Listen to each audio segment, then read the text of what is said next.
ہم لوگ سمجھ رہے ہیں کہ ہم سب مومن اور مسلمان ہیں، واللہ کہہ رہا ہوں اپنے ایمان کی خیر منائیں، اپنے ایمان کی خیر منائیں۔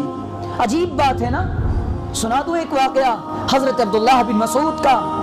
معمولی سمجھا ہم نے، ہم بہت بڑے مسلمان ہیں، 5 وقت کی نمازیں پڑھ لی، ہم بہت بڑے مسلمان ہیں، داڑھی ٹوپی جبہ عمامہ پہن لیا، ہم بہت بڑے مسلمان ہیں۔ نہیں، ہم شاید نام کے مسلمان تو ہیں، اسلام دلوں سے نکلا ہوا ہے، اسلام کی عظمت دلوں سے نکلی ہوئی ہے۔ حضرت عبداللہ بن مسعود افقہ الصحابہ، صحابہ میں فقہ میں بڑا مقام، وہ صحابی رسول فرماتے ہیں ابھی ایمان کی فکر ہم میں سے ہر ایک کو بالکل ختم ہو چکی ہے۔ اسباب کی فکر ہے،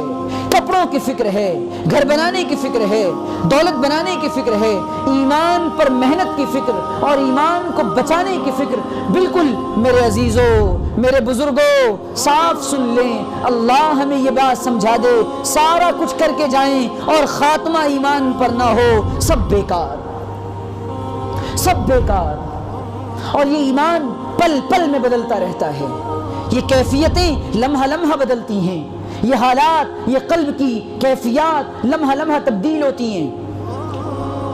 حضرت عبداللہ بن مسعود فرماتے ہیں ہم نے نبی صلی اللہ علیہ وسلم کو ابھی قبر اطہر میں اتارا ہے، ہم نے ابھی آپ پر مٹی ڈالی ہے، اور ہم محمد عربی صلی اللہ علیہ وسلم پر، آپ کی قبر اطہر پر ابھی کھڑے تھے، اب دور ہٹے ہیں، منہا خلقناکم وفیہا نعیدکم پڑھ کر۔ جب میں نبی صلی اللہ علیہ وسلم کی قبر مبارک سے ہٹا ہوں،